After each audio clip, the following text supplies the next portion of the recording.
Uh, Hello and welcome to another episode of Can't Take Your Call right now with me, Harry Monkhouse. And me, Lauren Reeves. So we're episode 3. This is series 1, episode 3, and we're going to be talking about LinkedIn today. But before we jump Big into one. that topic, Lauren, how you doing? How's your week going? Week's going good. Obviously, we're officially getting into November now. So that weird little time crunch you start to feel for the Corsair is beginning to approach. Because it's like, oh, we've got 2 months. Oh, wait, it's December, which means that you have to knock off at least 2 weeks. Yeah, So it's like, we have 7 weeks. So that's fun. But I'm quite liking the fact that we're getting into the winter Christmas vibes. I'm enjoying it. I like the fun festive bit that starts to approach. So I'm buzzing personally. Yeah, I think my girlfriend was saying something to me. It was like the Christmas lights are starting to get like switched on, I think like next week. And I was like, no way, Yeah. this is caught up quickly. But I do agree, we are approaching what I call silly season, which is just like you'll be out Monday, Tuesday, Wednesday, Thursday, Friday, Saturday, Sunday, Yeah. having a drink with someone about something because it's the once a year that you probably meet some random people or come together with a group of friends. So yeah, I'm looking forward to it. I'm finding the sun setting still at 4 p.m. just rather depressing. But yeah. I think it's one of those things that like once it gets going and it's okay, and then as you start getting used to it, it starts getting lighter, which is nice. Yeah, but it doesn't get lighter until the 20th of December, basically. Yeah, that's all right. So it's only got a month and a bit. so it's still going. We're still on the downhill. I only know that. It's all right. It's fine. Just take your vitamin D and you'll be absolutely fine, Harry. All right. Yeah, I woke up this morning. I woke up this morning and I was like, I've literally had probably like 9 hours sleep, and I was still like, today is going to be a rough Have day. you got a sunrise lamp? I do, but I don't use it. I love our Lumi. Our I've Lumi's got a Lumi. amazing. I wake up to music. I've been waking up to Olivia Dean now for a year and a half. Absolutely perfect artist. Yeah. That is a dream. Yeah, I love her so much. Man I Need is what I wake up to. Oh, banger. I think she'll end up being my top artist listen to this year. You know, I'm looking forward to seeing what the rap I is don't going to know look who mine's like. going to be actually. Yeah, mine's going to be a bit weird because I went through my big Olivia Dean phase, so I listened to for ages. I listened to a lot of T Swift, but then I've been non-stop listening to Lily Allen's new album. Yeah, Charlotte's obsessed with Please it. tell me you've listened.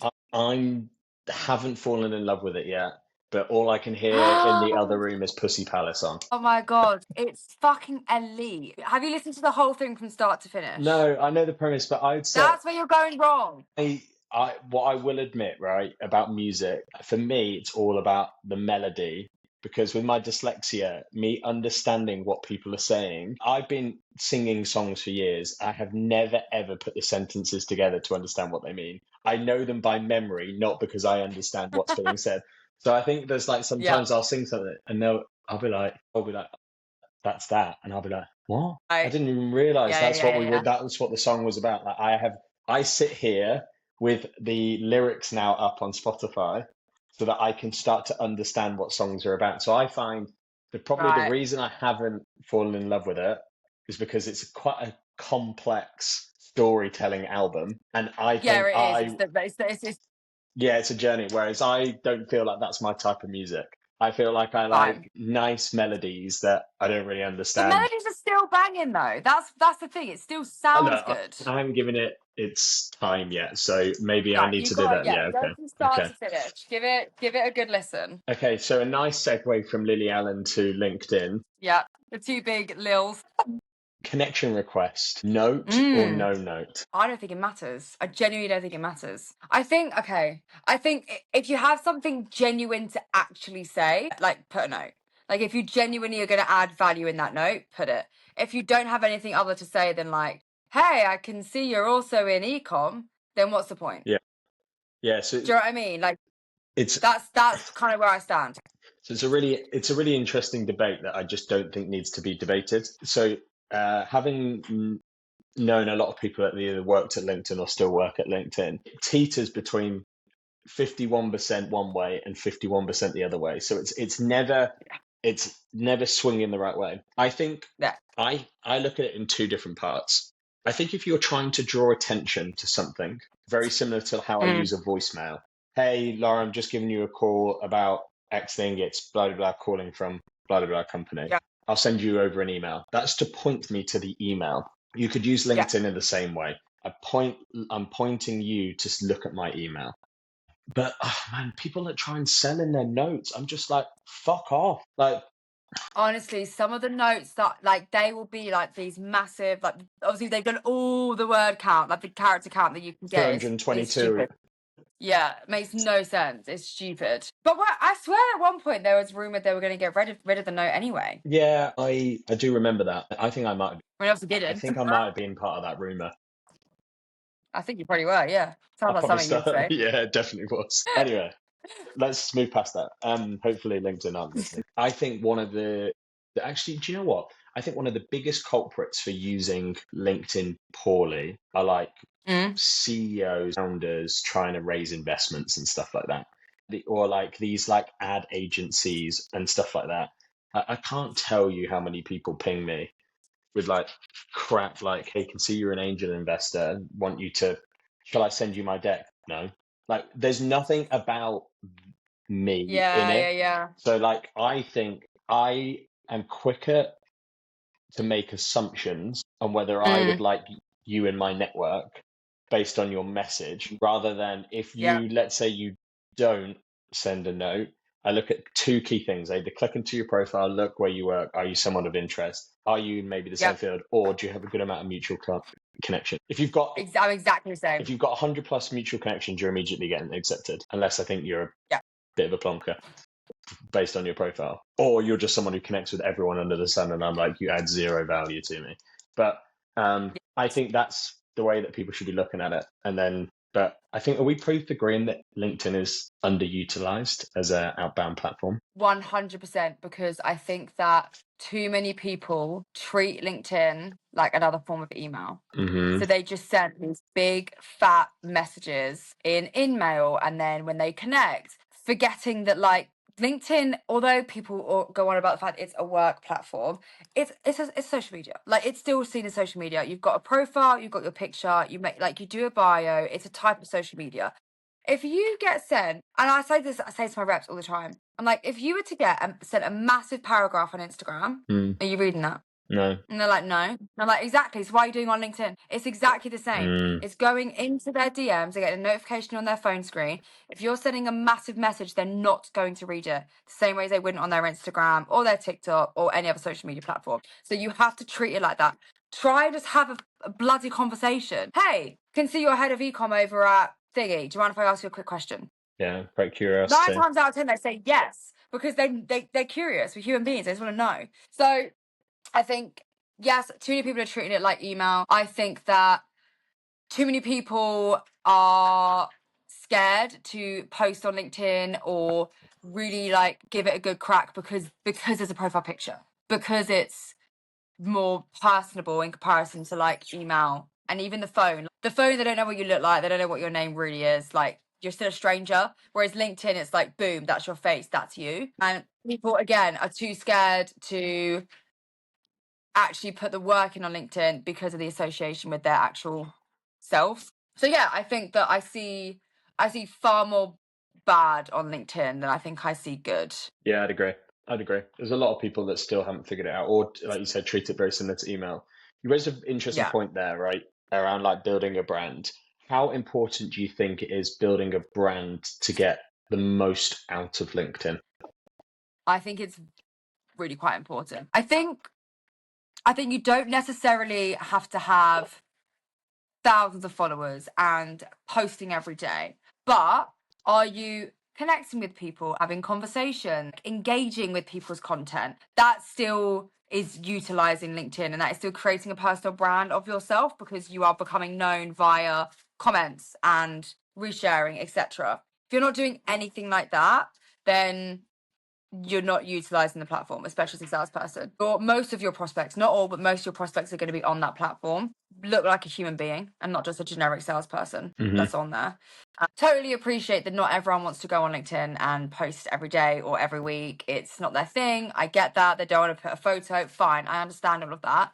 But I go back to the point I made earlier. Are you commenting on people's posts? Mm. Are you liking with them? Are you engaging with people's content? Are you messaging them on LinkedIn and saying, hey, love that post that you shared. Like, I found that really insightful. Like, are you building a network that way? Because if you're not, then yeah, you're missing something there. I don't think you have to be a poster to still create a personal brand. Yeah, I would agree. I've definitely seen a lot of people be successful in building a network, not necessarily from posting on LinkedIn, but by naturally using it as a networking building platform.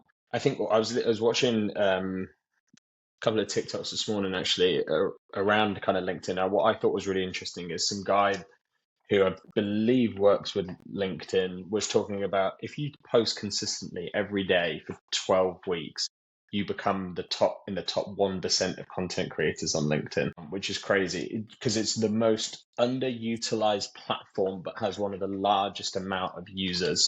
Yeah. And I think from a business perspective, it's probably the most up-to-date database that we would have, right? You might not update your Instagram, but normally I think the tendency is if you've got a new job, the first thing you go to do is to LinkedIn, right? Because it's your digital CV. Absolutely. To kind of answer my own question, I think there is a level of place where you need to get to, or a level that you need to get your profile to be successful.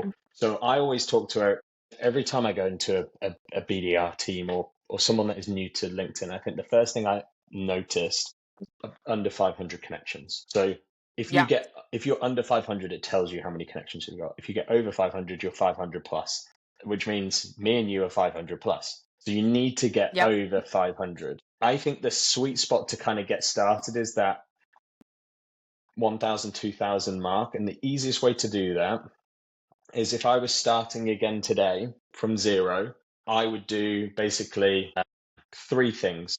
I would look at who do I normally target. So at the moment for me, I speak to a lot of IT managers, IT directors, heads of IT, CISO, CTOs, CIOs. I would just go and click it into LinkedIn search, find people that are those job titles, find them in the locations that I need them in. So preferably London, like would be where I prioritize. And I'd just go and add the shit out of people, like literally just become like an adder, maximize the amount of connections you have each week. The next one would be salespeople. Again, assuming that I was a BDR, I'd go and connect with loads of other BDRs and AEs. And then the next thing I would do is go and connect with the people that could potentially hire me. So BDR managers, sales managers, and then you build out basically a really, really balanced ecosystem of peers, people that you want to go and work for, and then people that you target. And I still do that today. Like I normally before bed, I'll go and just type in SDR managers and just connect with people because I think that's what my content now works really well with. And that's the people who I'm trying to post to. So I think about it like that. But I think if you're getting started out, just go and add a load of people. Every single time you prospect someone, find them on LinkedIn, connect with them. It's the fastest way to grow. Because I think 100%. I think if you're normally I'd say people are making 1,000 cold calls a month. If you're making 1,000 cold calls a month, you're probably targeting, let's say, I think it's around 400 accounts or something like that. So let's say you go and connect with 400 people and your acceptance rate is 10%. Then we're down to 40 people basically that you connect to. You'll grow very, very quickly after being there for a year. But you need a nice profile picture. You need a nice little banner at the top. You need what you help people with is the very cliche thing. You can add some kind of flary thing in there. I think there's some good people that are quite witty in their headline or their bio. And then you just need to say a little bit about you and then just make sure that your experience is super, super clear. And then I think you've got a good profile to get started, even if you are not someone that is posting. And a great profile picture. And even if you don't want to post like all the time, post once a month something that your company's done recently. So that you are still sharing on LinkedIn, but just once a month, very work related. It's not like personal related, but at least then when someone looks at your profile, you are active, you are sharing stuff. It shows that you are a genuine human being who is engaged in your job. That I think is also important. Yeah, and there's so many. To be honest, I've never worked at a business that doesn't have like an Octopost or a Sprout Social or something like that, where you have a marketing team dedicated to be building social content that you can reshare using your profile. Like if you've got something like that in place, just go and do 5 days a week of posting. That's how I started out. I did a video, I think like last year, of me going all the way back to my first ever post, and I used to just use marketing's post nonstop. And then Yeah. what I very quickly realized is that's only going to reach a certain audience, and I'm never going to necessarily. I'm not talking about me there, I'm talking about the business. But then I think we've spoken about this quite a few times where realistically, if you were to post a third about your company, a third about what Yep. you do as your role or the things in your day to day in your career, and then a third personal aspect. And normally that's probably the best ratio. I think I would say that we're probably slightly different. You're probably still in that ratio, I would say. You're quite good at talking Yeah, about I'm company, still, what you're yeah. doing, whereas I don't post anything about the company, really. I just Yeah. post about what we're doing as a team, which is probably the middle, like what I do on my day to day. And very rarely do I post personal stuff, but that's probably where I come into challenges, where I lack creativity on posting 7 days a week about the same cold calling stuff. To me, just doesn't feel that natural. I just sometimes I'm Yeah. going through a proper process at the moment of like, oh my God, I'm really struggling with posting We're because trying to like rejig everything. well, I'm just talking about the same shite. And I'm like, it is actually helpful. Like people, it can be new to stuff, but it's like in my head, I'm like, can I be talking about the same thing over and over again? Like, is that really? Yeah, you can. If you go and look at some of the really big sales creators, Yeah, but that you feels know, weird. It's don't know if like, I won't name drop, but some of them repost the same things like every month. They've got the same content on a monthly basis that just goes basically back to start, and they redo it over the month, back to start, and they just do this over and over. They'll just like change a few words so it's slightly different, or they'll use a yeah, different graphic, but the point stands exactly the same. Yeah, I mean, I think for me, as like on the personal note though, thinking about like posting and personal and stuff, is I think when people think personal, you think, oh, I have to share like my deepest, darkest secrets on LinkedIn. Like for me, when I think of personal, I think, what podcast have I listened to recently that I learned something from? What book have I read recently that I've learned something from? What, what marathon did did I I hear do? something at work? What marathon did I do? What marathon did I did? What did I think of the traitors? Yeah, This all counts as but like I think people think that you have to go on there and say like I failed really badly at this, and you don't. yeah, Like it can be personal without actually really being like deeply personal, but people love that shit on LinkedIn. They love it. They soak it up. yeah, It's crazy, yeah. I but it think works. no, I agree. I think there's a lot. We're starting to see it, right? I think there's a lot of personal elements that people are touching, even with like just including selfies. I think like that's the whole thing that Yes, everyone's talking about at the moment is like, do I include a selfie? Whereas I have never been, it works. probably since I've taken or come out of my teens, I probably haven't taken that many selfies that I ever post anywhere. And that just for me feels really weird taking pictures. But the content performs really well when you do include yourself and have that little bit of Yeah, audience. You do need to, there's an element where you do I mean need to I get over the have like eight. cringiness. Yeah, I have eight that I rotate basically, Yeah. and so do a lot of the other people that I follow that post consistently. They've got like the same sort of eight selfies that they just go between Yeah. Yeah. rather than having to take a new one all the time because it's fucking annoying if you do that.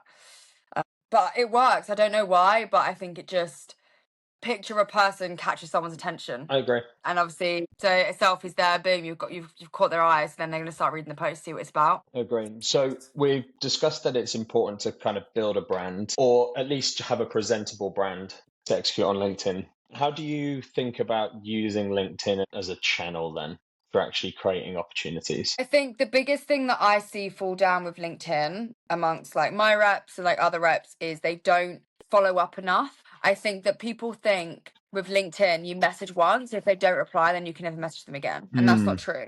Like if like you message once, they don't reply, you then send a voice note. They don't reply to that, you then send another message. They don't reply to that, you then send a video. So you break it up, especially if they've connected with you. Obviously, you can't do that complete framework if it's an in-mail. People forget that LinkedIn is still a channel that you need to chase. They're not just going to reply to you. It's like you still got to be top of mind. So The follow-ups on LinkedIn are always terrible. And I think the reason that people feel uncomfortable following up is because of the fact that it's their face attached to their profile. And they feel like, oh shit, like if I keep following up, they're going to think I'm harassing them. And then they're going to like look at my profile and know who I am. And like, they won't. Yeah. It's going to be fine. The difference is that with LinkedIn is you do 4, and then if they don't reply, you leave it. And then you have to leave it for a good couple of months. And then you'd go back. That's the only difference with LinkedIn. Whereas with email, you would send your emails, give it a cooling off period of a few weeks, and you could go again. Yeah. That's the difference, I'd say. So you said 4 follow-up touches there. How do you think about that from a strategy perspective? Are you doing like one value added first message and then it's just like 3 bumps? Or are you doing a value add, follow-up, value add, follow-up? Or So the way that what I think works really well is the first message being, hey, can see your head of whatever or job title at company. Do you mind if I just ask you a quick question? They don't reply to that. Hey, first name, appreciate you're really busy. We'll ask it anyway. Just curious. Do you look after X? Does your business do this? Like whatever is a question surrounding whatever it is that you do. They don't reply to that. Next message. just quickly on that moment, are you there again? I know we're just doing this off the cuff, but are you there looking for are you deliberately asking a closed question to try and get a yes or a no, which then leads into a conversation? Okay. Exactly. Like that's the thing. I think the problem is that people treat LinkedIn LinkedIn is a long game. Yeah. Very rarely are you going to get a reply and they're going to go, yep, cool, let's book a meeting. Like LinkedIn is about building the relationship, going back and forth, like getting them to open up, and then you can go for a meeting. People don't do that enough, and that's why they fail. Because like it's the same as when people just pitch immediately on the phone. Like you've not given this person any reason to want to give you their time. Like with LinkedIn, back and forth, build a bit of rapport, build a bit of relationship, show that you are genuinely interested in whatever it is you're asking. And then you can go in and be like, look, the reason I've been asking this is, funnily enough, we look after X, Y, and Z. And you've mentioned this. I think we could help you fancy a chat. But people go immediately into the, hey, Harry, I can see you're the BDMR manager. We help people do da-da-da-da. Fancy a call? Yeah. No, I don't. Again, making it all about them and not about, exactly. Hey, normally speak to BDR managers and they're struggling with these 3 things. Like, is one of these. Like, I think sometimes maybe it's just because of how much we get hounded on LinkedIn, but like, I do hate when someone sends me, how are you? And like is trying to start a conversation and stuff like that. But I think there's a lot of people that are trying to do that through automation and stuff, is just get the platform going and spam that out to everyone. But how do you use the video and voice note feature then as part of your LinkedIn approach? Yeah, it works well. Obviously, you can only do it if you're connected. Yeah. But there's 2 ways to do video. Video could be the first message. So you would literally just get your phone out and you'd be like, hey, Harry, thanks so much for connecting. Could see that you headed up the BDR team over at LastPass. Want to show me your connections. I also work in security. Cheers. And then hopefully you'd watch that video and you reply, hi, Lauren, nice to meet you too. And then I'd be like, just out of interest, how are you currently doing X? How are you currently doing Y? Whatever. Then the other way to do videos, obviously, you do it later on in the chain. I think the good thing about the voice note and the video is it breaks up the messages. So it's not just text, because that looks really spammy. Yeah. Whereas if you're connected and you do text, voice note, video, text, it doesn't look like you've messaged them as much. Yeah, no, I get you. There's that variation. So that's how I think it works. I think that's what's really nice. We're seeing a lot of like really good success from voice notes at the moment. It's definitely working again. It's back in. Okay, good. Yeah, I saw a lot of value from using LinkedIn as a channel. And I think that was just due to the fact of like I was selling to sales and marketing people. Like I saw a huge amount. Or I was posting content about helping sales teams in IT having been a previous BDR manager. And then all of a sudden you'd reply to someone and they'd be like, hey, could you help me with some of my sales stuff and I'll take a meeting. So there's a bit of give get. But something that I definitely haven't focused on with my current team is how much time we spent on LinkedIn versus cold calling. Because I think there's always the classic stigma of different like IT people maybe not being on LinkedIn as much. But I have noticed like it is very rare that I do connect with an IT leader that does have more than 3,000 followers or connections. Like it is very much Yeah. in the small hundreds. So you're definitely getting through to their inbox, but the likelihood of you actually getting replied to is a lot lower. Just Yeah. coming back to the connect point, I just want to share probably a couple of findings that I have found through LinkedIn. I totally agree with your point around it being a long strategy. And if you can afford it to be a long strategy, then I think something that I went and tried and tested was and ended up naming my view to connect method. Which is basically rather than me just saying like, "Hey, Lauren, let's say I'm wanting to reach out to you," rather than me just Mm. connecting with you, like you are better off viewing your profile, engaging with your content, following you the Yeah. next day, and then connecting with you 2 days after that. So it's basically Mm. 4 different touches across 4 days, and what that increased my connect rate by people because it shows a level of intent. So if you are someone that hasn't gone through your LinkedIn settings and you get tons of email notifications, then you actually get a notification for who viewed your profile, who's engaged with you this week, who followed you this week, and who connected with you this Yeah. week.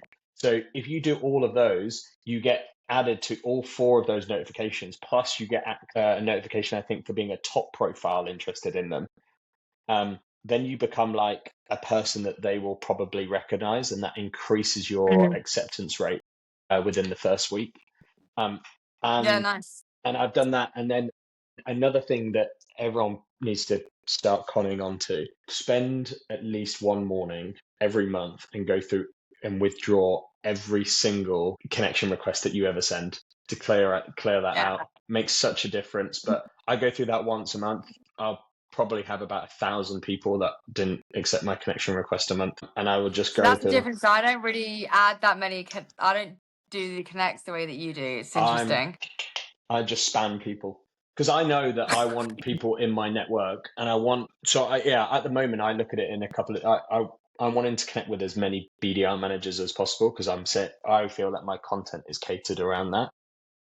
Mm. Of course, when I'm prospecting, so I do an hour of prospecting every Thursday with the team now. I'll go and connect with as many IT people that day as possible. But for me, I'm wanting to add people that I think would work well with my content rather than who I'm going to actually be selling to. But that's because Interesting. I'm not an IC anymore. I'd be treating it Yeah. completely different if I was a BDR as an AE. I think that's the thing because I'm not an IC.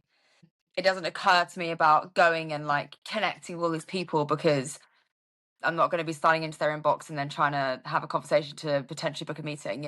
And Mm-hmm. also, I think because I'm trying to be very organic with my content creation, because I'm treating it like that, I also want my followers to be like very engaged, followed me because they actually wanted to be. Do you know what I mean? Yeah. So, but I see both sides. So interesting. Yeah, I think coming back to the outreach strategy stuff within LinkedIn, I think if you can get into people's inboxes by connecting with them, I think you're in a really good spot. I think sending someone a voice note, sending someone something curious, sending a video, whatever that might look like, and then following up with that a few times, I think is phenomenal. I think additionally to that, I'll just add a couple of different aspects, and actually we'll probably do I don't know, I think we can do like a webinar podcast on this where we might Mm. change over to the laptops for recording and just do some screen shares for people to follow along with. But I think there's a couple of key features that I do want to just call out within Sales Navigator, which is like the lead Yeah, filter. that's definitely a whole episode in itself. I agree. Yeah, lead filters, creating like saved searches for past customers, people mentioned in the news, particular personas that you want to go and target, setting up the personas, people that follow your company, people that have changed job roles in the last 90 days. Um, Using the org chart within Sales Navigator Yeah. is an absolute godsend. I've only just found out when it's fully integrated with your CRM that when you save it actually aligns for other people as well. So I can now go and build strategic org charts that my BDRs just then have to basically use to then go and target people, which is phenomenal. And then I think the easiest thing with LinkedIn is to understand whether a business is shrinking or growing to use as a key bit of personalization, and then whether they have any net new leaders that are going to be involved in the decision making process for your company. I think Nice. I think LinkedIn is the like if I had to buy 3 bits of kit for a BDR team, Sales Navigator would be one of those 3 non-negotiables. 100%.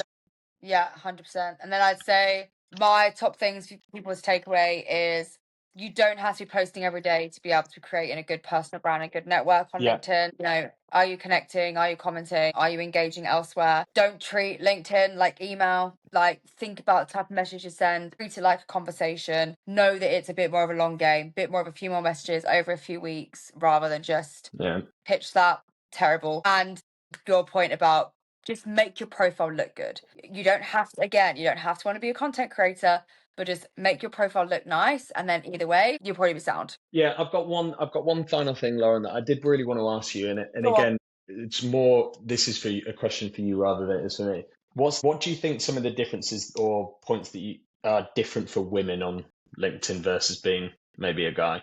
Like, because I think it's an important topic that I think people talk about, but I've never heard people talk about it, or me, a guy asking a girl, right? Because I think there are some negative things that come with it, which is a shame, right? Yeah. I mean, I've definitely had a fair share of inappropriate comments on my posts. Which is just And I've also unacceptable. had, yeah, and in my DMs, you block, you move on, whatever.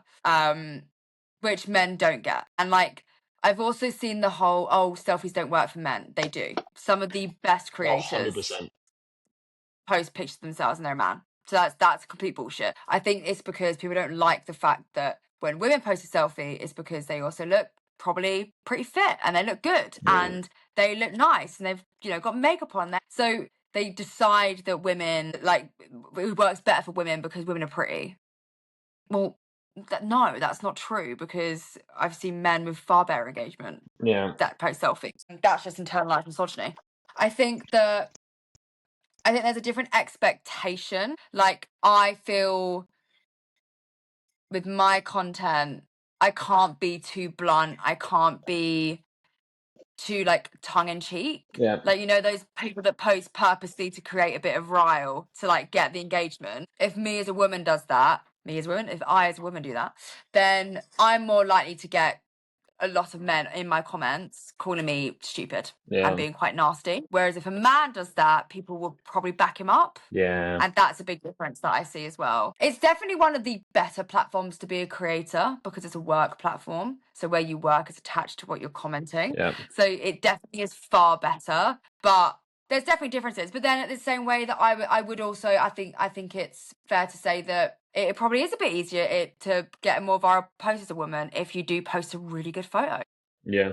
You can't beat around the bush in that sense. Like, I've seen some creators that post like professional photos, like really amazing photos, and they're women, and their posts blow up so quick. Yeah. And I do think the photo has an impact on that for sure.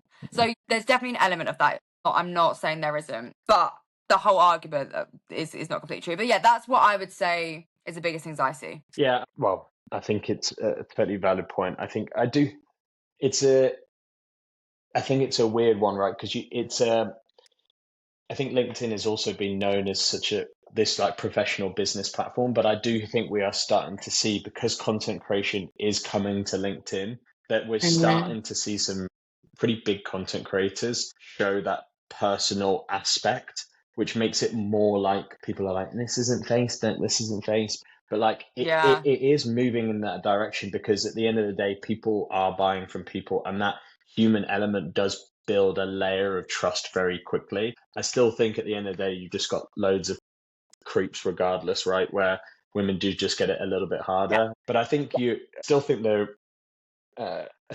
a lot of people that still disagree with things anyway. Like, I get a load of people that disagree with a lot of stuff that I say. I've only ever had one really very weird comment that I immediately did remove. But other than that, I feel like, yes, I do agree. I think you guys, well, you as a woman have it a little bit harder because you are judged, which I think is, even from a guy's perspective, we need to probably talk about and be like, yeah, that's not right. That's part of that. Yeah. But yeah. Yeah. Well, pleasure talking with you as always, Harry. Yeah. What are you doing this weekend? Well, I'm actually in Dublin. I'm in QBR Central at the moment, so I've got QBR Tuesday, Wednesday, Thursday. Nice. At home for Tuesday's one, And then I'm in Dublin Wednesday, Thursday. So Very nice. quick hi bye, couple of Guinness. Can't wait. How about you? Yeah. I've got an event at the gym. Someone I know is doing like a women's event, which should be really cool. Nice. And then out for a friend's birthday. And then rest of the week, I've got seen a couple of friends, and I'm going to Elizabeth Day's book event on Thursday, which should be pretty good. Hopefully I can get she's an author and a podcaster. I have, honestly, She does. The amount of people that would say names to me, I haven't got a bloody clue. I am awful in She those. does the How to Fail podcast, which is pretty famous. Anyway, I'm hoping to get a picture with her so I can then post that on LinkedIn. So that's the real reason we're going. So I'm going that on my own actually, which would be quite good. I get a copy of her new book, which would be nice. How is I'm intrigued. It's all but final point, how was the event last week? really good. The stats that are going to come out in the survey seem like really interesting. And so I'm really excited for those to get revealed. Our listeners, that was the compensation salary survey run by sales development leaders. They did it over like a month or so to get results, and they gave like a sneak peek of some of the graphs, and it looks really interesting. Nice. Nothing that is shocking, like all of it is exactly what you'd expect, I'd say, pattern wise, but the minimums and the maximums, I think it's really fascinating to actually see. Nice. I'm looking forward to that. Yeah, if I found it really positive.